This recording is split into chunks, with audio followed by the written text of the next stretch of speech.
अस्सलाम वालेकुम dear students, उम्मीद करता हूँ आप सब खैरियत से होंगे। आज हम डिस्कस करने जा रहे हैं कि कैसे हम एप्लीकेशन में फुल मार्क्स हासिल कर सकते हैं। टॉपिक का आगाज़ करने से पहले आप सब एफएससी इंग्लिश पार्ट 1, पार्ट 2 और इंग्लिश ग्रामर के मज़ीद लेक्चर्स हासिल करने के लिए मेरे YouTube channel smart learning centre को सब्सक्राइब कर लें। आइए डियर स्टूडेंट्स, देखते हैं कि कैसे हम एप्लीकेशन में मुकम्मल मार्क्स हासिल कर सकते हैं। सबसे पहले है हमने लेफ़्ट साइड पे लिखना, राइट साइड पे लिखना है द प्रिंसिपल। आपके सामने ये लिखा हुआ है प्रिंसिपल। प्रिंसिपल में दी प्रिंसिपल, दी का टी कैपिटल में है और फिर प्रिंसिपल का पी कैपिटल में है। ये डियर स्टूडेंट्स याद रखना है, दी का टी और प्रिंसिपल का पी जो है वो आप लोगों ने कैपिटल में लिखना है और इसके बाद आप लोगों ने यूज़ करना है कॉमा। ये कॉमा आपको लगा हुआ दिखाई दे रहा है। तो यानी प्रिंसिपल, दी का टी कैपिटल, प्रिंसिपल का पी कैपिटल। और नीचे आ जाए, फिर आप लोगों ने लिखना है गवर्नमेंट कॉलेज। यानी आप लोगों ने अपने कॉलेज, प्राइवेट कॉलेज का नाम नहीं लिखना और बल्कि गवर्नमेंट डिग्री कॉलेज या इसका बढ़ा चढ़ा के लिखने की ज़रूरत नहीं है, जस्ट गवर्नमेंट कॉलेज आप लिखें। गवर्नमेंट शॉर्ट एब्रीवेट कर दिया है, इसको मैंने फुल स्टॉप लगा दिया है। अगर शॉर्ट में लिखेंगे तो फुल स्टॉप लगाएंगे, अगर पूरा लिखेंगे तो फिर आपको फुल स्टॉप लगाने की ज़रूरत नहीं है। और फिर कॉलेज का सी कैपिटल में आ गया क्योंकि हमने यहाँ पे पहले फुल स्टॉप लगाया है। उसके बाद एंड पे क्या आ गया हमारे पास, कॉमा।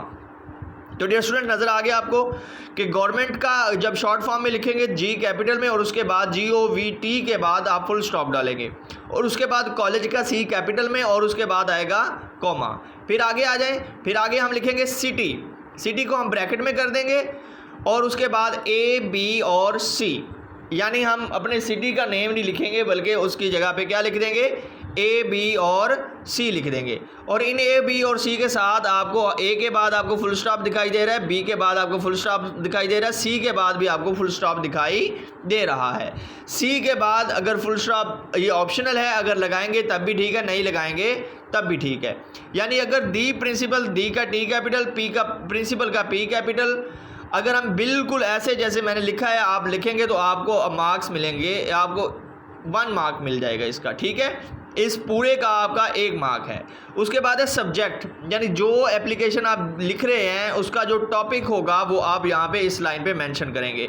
इसका कोई मार्क्स नहीं है लेकिन खूबसूरती के लिए मैं इसको रिकमेंड करता हूँ कि आप लोग सब्जेक्ट लिखा करें। उसके बाद आगे आ जाइए, सर SIR और उसके बाद आप लोगों ने लगाना है कॉमा। सर का S कैपिटल में, ये अंडरलाइन भी मैंने किया हुआ है और एरो की मदद से मैं आपको बता रहा हूँ, S कैपिटल में है और उसके बाद हमने क्या लगाया है, कॉमा लगाया है। यानी सर का S कैपिटल में और उसके बाद आएगा कॉमा।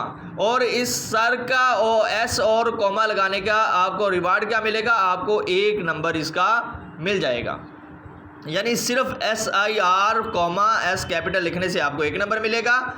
और उसके बाद आप जो भी आपका जो टॉपिक होगा, जिस मौजू पे आप लोगों ने एप्लीकेशन लिखनी होगी उसको आप लिखेंगे और उसको कोशिश करेंगे 1 पेज में आप वो क्लोज़ कर दें। अगर नहीं कर सकते तो कोई इशू नहीं है, आप 1 पेज से ज़्यादा भी लिख सकते हैं क्योंकि आप लोग को पता है कि आजकल कंप्यूटराइज्ड दौर है। 1 पेज से ज़्यादा भी अगर हम लिखेंगे अपने कॉपी के पेज पे, रजिस्टर के पेज पे, तो वो डेफिनेटली जो है वो जब कंप्यूटर में कंपोज की जाती है तो वो 1 पेज पे कंप्लीट हो जाती है। तो इस वजह से ज़्यादा 1 पेज से ज़्यादा लिखने पे भी कोई इशू नहीं है।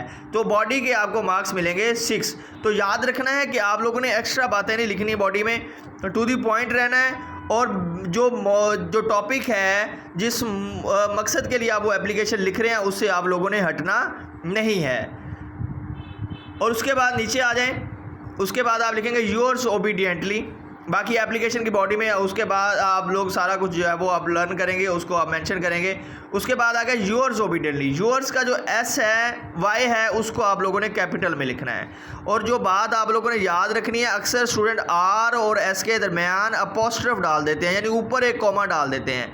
तो वो आप लोगों ने हरगिज़ नहीं डालना क्योंकि पिछली क्लासेस में जो है वो ये चीज़ रिकमेंड की जाती है, बच्चों को ये लिखवाई जाती है। तो ये हरगिज़ नहीं लिखना। यानी यहाँ पे जो कॉमा लगाते हैं यूअर के साथ अपोस्ट्रोफ लगा के फिर S लगाया जाता है, वो बिल्कुल गलत है। ऐसा हरगिज़ आप लोगों ने नहीं करना। और ओबीडियंटली के बाद आप लोगों ने कॉमा लगा देना है। तो योर्स ओबीडियंटली, योर्स का वाई कैपिटल में आएगा और उसके ओबीडियंटली के बाद कॉमा आएगा। और मैंने आपको एक्सेप्शन बता दी है जिसमें स्टूडेंट अक्सर गलती करता है कि योर के बाद आप लोगों ने अपोस्ट्रफ लगा के एस का इस्तेमाल नहीं करना, बल्कि अपोस्ट्रफ के बगैर आपने एस लगाना है, योर्स इकट्ठा लिखना है। क्लियर हुई बात जो स्टूडेंट्स। उसके बाद आ जाएं आगे इस, और इसके नीचे एक्स वाई जी नेम, यानी नेम अपना नहीं लिखेंगे बल्कि उस नेम की जगह पे क्या लिख देंगे, क्योंकि बोर्ड के एग्ज़ाम में आप नेम लिखना अलाउ नहीं होता, तो इस वजह से आप एक्स वाई और जी लिख देंगे। इसका आपको नंबर मिलेगा 1। Clear students. उसके बाद आगे चलें, यहाँ पे आगे डेटेड, डेट भी आप लोगों ने एप्लीकेशन में मेंशन करनी होती है। तो डेट जो है वो आप लोग एक्स वाई जी की लाइन में आप लिखेंगे। डेट लिखने का तरीका ये है कि डेटेड पूरा लिखना है, डेट नहीं लिखना, DATED, ये स्पेलिंग जैसे लिखे हुए हैं आप लोग ऐसे ही लिखेंगे। क्लियर हुई बात। डेटेड लिखने के बाद आप लोगों ने आगे लगाना है कॉलन, कॉलन लगाने के बाद आपने मंथ लिखना है और मंथ का जो फर्स्ट लेटर होगा वो कैपिटल में आएगा, जिस तरह यहाँ पे आपको जे जो है वो कैपिटल में लिखा हुआ दिखाई दे रहा है। क्योंकि अगर आप मंथ का नेम कैपिटल में नहीं लिखेंगे तो आपको मार्क्स अवार्ड नहीं किए जाएंगे। उसके बाद मंथ के बाद आप लोगों ने डेट लिखनी है और डेट के बाद आप लोगों ने कॉमा डालना है। डेट के बाद क्या डालेंगे, कॉमा, फिर ईयर, और फिर ईयर के बाद फुल स्टॉप डाल देंगे तब भी ठीक है, नहीं डालेंगे तब भी ठीक है। तो एज इट इज़ ऐसे ही एप्लीकेशन लिखने के नतीजे में आपको क्या मिलेगा, 1 मार्क्स जो है वो आपको ऐसी डेट लिखने के नतीजे में आपको 1 मार्क्स मिलेगा। अगर एप्लीकेशन में डेट आप किसी और अंदाज से लिखते हैं तो आपको मार्क्स अवार्ड नहीं किए जाते। फॉर एग्जांपल मंथ का डेट पहले लिख दें, मंथ बाद में लिख दें, ठीक है, फिर भी आपको मार्क्स अवार्ड नहीं किए जाएंगे। डेटेड का डी ना डालें, ना बाद वाला डी आप मिस कर दें तो फिर भी आपको मार्क्स अवार्ड नहीं किए जाते, मार्क्स आपके कट किए जाते हैं। तो अगर आप लोगों ने मार्क्स पूरे लेने हैं तो डियर स्टूडेंट्स आप लोगों ने जो मैंने बातें बताई हैं इनको आप लोगों ने फॉलो करना है और बॉडी आप लोगों ने बिल्कुल नीट करके लिखनी है। और जो इसके रूल्स हैं, जिस तरह डी प्रिंसिपल में डी का टी कैपिटल में, प्रिंसिपल का पी कैपिटल में, और उसके बाद कॉमा आएगा, गवर्नमेंट कॉलेज गवर्नमेंट, और उसके बाद फुल स्टॉप है क्योंकि शॉर्ट फॉर्म में लिखा हुआ है।